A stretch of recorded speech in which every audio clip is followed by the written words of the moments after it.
Di sebuah gunung batu Norwegia, terlihatlah seorang anak perempuan bernama Nora yang sedang mendaki gunung bersama ayahnya. Melihat gunung batu di sekitar mereka membuat ayah Nora teringat akan dongeng tentang troll. Dahulu kala saat pernikahan troll, ada 13 troll yang mabuk sampai lupa waktu. Lalu saat matahari terbit dan sinarnya mengenai tubuh mereka, semua troll itu pun membeku dan berubah menjadi gunung batu. Nora yang sudah beranjak remaja menganggap semua cerita itu hanyalah dongeng untuk anak-anak. Hingga sang ayah berkata, "Kamu harus percaya agar bisa melihatnya."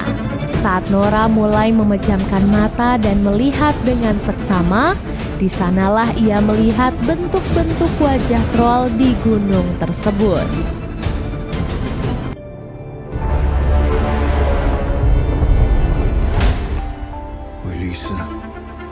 20 tahun kemudian, saat itu pemerintah sedang fokus melakukan penggalian Gunung Dovre untuk mewujudkan pembangunan jalur kereta yang baru. Di sana terlihat ada beberapa demonstran yang tidak setuju karena penggalian itu dianggap telah merusak alam. Untuk mempercepat proses penggalian, para pekerja sepakat untuk meledakkan gunung tersebut. Dan setelah ledakan itu, inilah yang terjadi.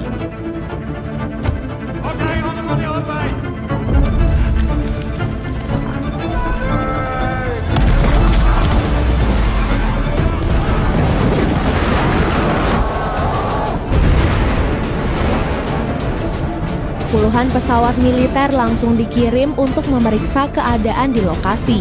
Dari pemeriksaan itu, didapatkan sebuah jejak kaki raksasa yang bergerak ke arah selatan. Karena situasinya mulai mengkhawatirkan, militer pun terpaksa harus mendiskusikan hal ini dengan Perdana Menteri. Di markas operasional Angkatan Bersenjata Norwegia, Perdana Menteri datang bersama penasihatnya yang bernama Andreas. Di sana juga telah hadir para ahli dari berbagai bidang, termasuk Nora yang saat ini berprofesi sebagai seorang profesor paleontologi. Dalam rapat itu, para ahli mulai berspekulasi tentang jejak kaki yang mereka temukan. Namun anehnya, tidak ada satupun dari mereka yang percaya bahwa bukti yang ditemukan itu adalah sebuah jejak kaki. Karena secara logika, tidak akan ada makhluk yang memiliki jejak kaki sebesar itu. Pikiran itu pun akhirnya terbantahkan saat mereka melihat sebuah bukti berupa rekaman video dari ponsel salah satu demonstran.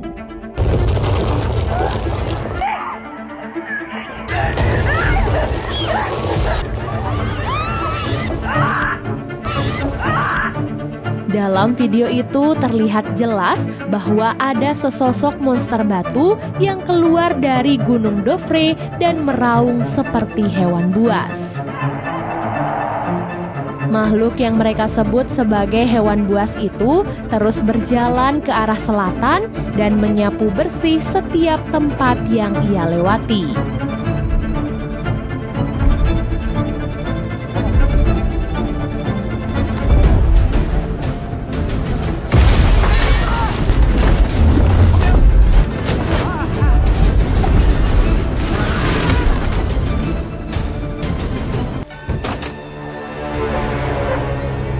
Setelah itu, Nora dan Andreas langsung dikirim untuk melakukan penyelidikan. Di sebuah daerah bernama Lesia, Nora dan Andreas bertemu dengan kapten militer yang bernama Chris. Chris menjelaskan bawahannya telah menyisir wilayah itu dan jejak kaki makhluk itu berhenti sekitar 20 km dari lokasi tersebut. Kemudian mereka pun menginterogasi salah satu pasangan lansia yang terkena imbas akibat monster batu. Sepasang suami istri itu berkata bahwa monster batu itu tampak seperti gunung batu yang bergerak. Selain itu, mereka juga mendengar suara raungan sendu dari monster tersebut. Setelah itu, Nora meneliti jejak kaki dari monster batu. Sayangnya, ia tidak menemukan tanda-tanda genetik apapun selain adanya batu dan juga tanah. Hal ini pun membuat Nora teringat akan dongeng troll yang sering diceritakan oleh ayahnya dahulu. Meskipun Nora tidak ingin mempercayai dongeng anak kecil, namun semua bukti seolah-olah mengarah pada satu makhluk, yaitu troll. Alhasil, Nora, Andreas, dan Chris akhirnya berangkat ke rumah ayah Nora. Sudah lama ayah Nora mengalami gangguan jiwa akibat penelitian troll yang ia kerjakan. Tidak pernah ada satupun orang yang percaya dengan penelitiannya, sehingga ayah Nora pun diasingkan oleh negara. Kini akhirnya ayah Nora bisa membuktikan bahwa semua penelitiannya itu adalah nyata. Karena hal itu, ayah Nora pun akhirnya diikutsertakan dalam misi penyelidikan. Sampai saat itu, Nora dan yang lainnya masih tidak percaya pada semua perkataan ayah Nora. Sulit bagi mereka untuk percaya bahwa troll benar-benar ada di dunia nyata. Nora bahkan sampai berdebat dengan sang ayah mengenai hal itu. Hingga akhirnya mereka pun melihat bukti nyata dengan bangunnya troll di belakang mereka.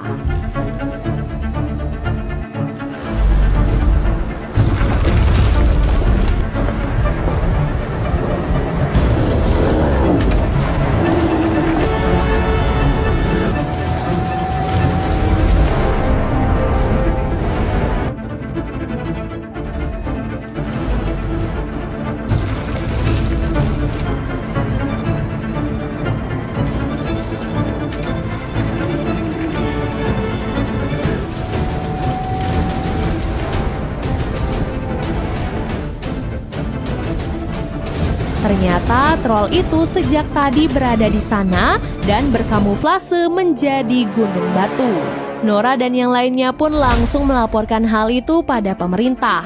Pemerintah tentu saja tidak percaya saat ayah Nora berkata bahwa monster itu adalah troll. Ia bahkan dianggap telah gila dan diusir dari markas operasional. Nora kemudian meminta sedikit waktu pada Perdana Menteri untuk membuktikan perkataan ayahnya. Namun Perdana Menteri memutuskan untuk menyerahkan kasus ini pada pihak militer.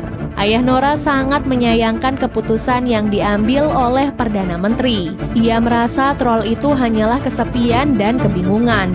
Mereka bisa saja mengambil jalan kekerasan untuk mengusir troll itu. Namun ia yakin alam akan melawan. Mendengar hal itu, Nora pun akhirnya menuruti perkataan sang ayah. Sehingga mereka pun ikut dengan militer dalam penyerangan malam ini. Singkat cerita, penyerangan pun akhirnya dimulai. Damer og herrer.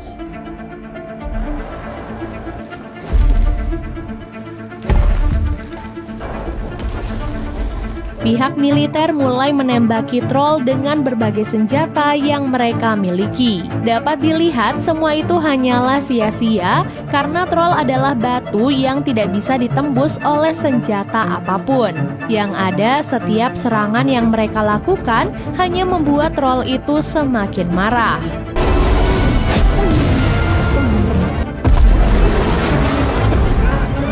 Setelah itu, troll pun membalas serangan mereka dan membunuh begitu banyak pasukan militer.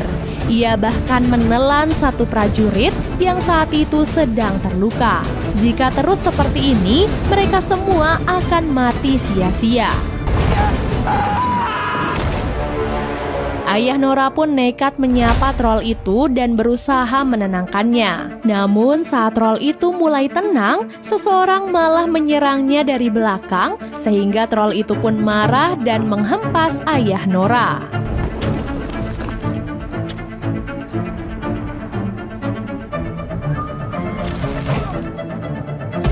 Nyatanya, jika mereka tidak melakukan apapun, troll itu sebenarnya tidak akan menyerang mereka. Di detik-detik kematiannya, ayah Nora pun menyebutkan istana, raja, dan rumah yang semuanya pasti berkaitan dengan troll tersebut.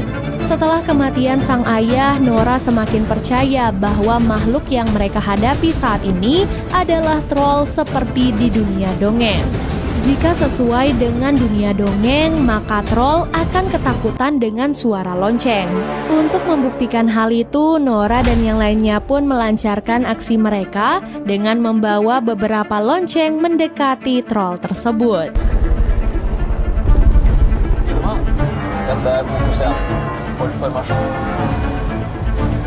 Tak disangka dugaan mereka benar-benar terjadi.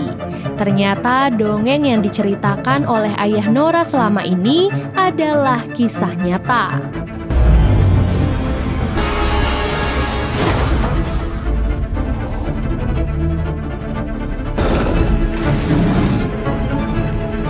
Berita kekacauan itu pun dengan cepat menyebar di berbagai negara. Masyarakat mulai panik dan mendesak pemerintah untuk segera menyelesaikan masalah ini. Apalagi diketahui bahwa troll itu kini mulai bergerak ke arah ibu kota. Sesampai di markas operasional, Nora mengusulkan agar mereka mencari tahu informasi tentang troll terlebih dahulu sebelum mereka mengambil tindakan selanjutnya. Meskipun Nora telah membuktikan perkataannya, namun kepala pemerintahan dan Perdana Menteri masih tidak setuju dengan Nora. Mereka lebih memilih untuk menghancurkan troll itu dengan menggunakan sebuah rudal. Berdasarkan keputusan itulah, masyarakat di ibu kota langsung dievakuasi untuk mengosongkan wilayah target operasional. Nora dan Andreas tentu saja tidak setuju dengan keputusan itu, karena apa yang dilakukan oleh pemerintah hanya akan menghancurkan wilayah ibu kota. Saat Nora sedang berpikir, ia pun tiba-tiba teringat akan perkataan ayahnya sebelum meninggal, di mana ia sempat menyebutkan tentang raja, rumah, dan istana. Tak disangka semua itu pun mengarah pada satu tempat, yaitu istana kerajaan. Di sana mereka pun bertemu dengan pejabat senior yang bernama Richard Sinding. Nama Richard Sinding beberapa kali disebut dalam buku harian ayahnya, sehingga Nora pun berpikir Richard mungkin mengetahui sesuatu terkait semua ini. Sesampai di istana kerajaan, Richard pun menunjukkan sebuah terowongan tersembunyi. Tak disangka istana kerajaan Norwegia ternyata dibangun di atas kerajaan troll. Demi pembangunan itu, mereka bahkan rela membantai semua keluarga troll.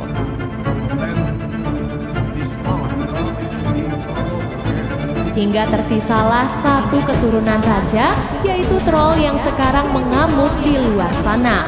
Dari informasi itu, maka sudah dipastikan bahwa semua perkataan ayah Nora memang benar adanya. Jika begitu, maka mereka hanya membutuhkan satu hal untuk menghentikan troll, yaitu cahaya matahari.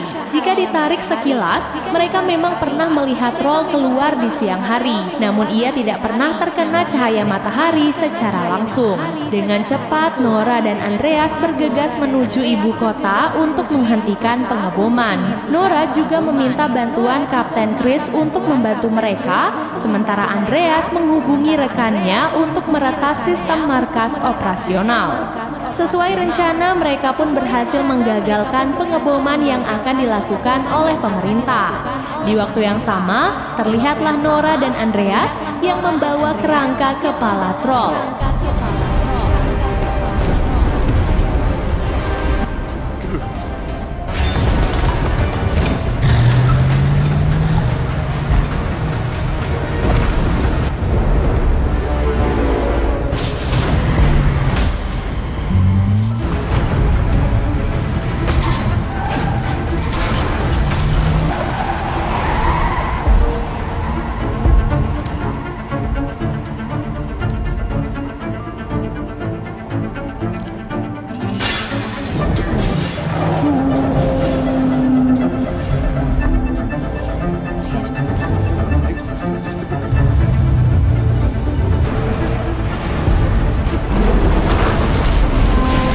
Mereka kemudian memancing troll itu ke lokasi yang sudah ditentukan oleh Kapten Chris. Sesampai di sana, Kapten Chris menyalakan beberapa lampu penerang yang membuat troll itu pun kesakitan.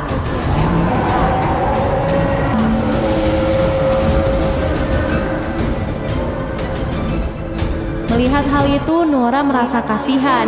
Bukan ini yang ia inginkan.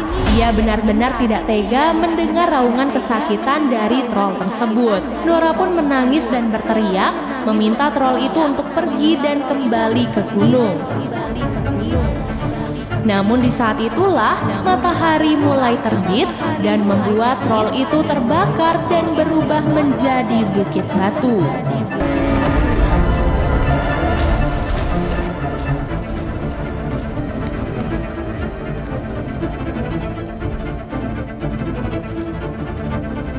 Bukit batu itu kemudian diberi nama Bukit Tobias sesuai dengan nama ayah Nora.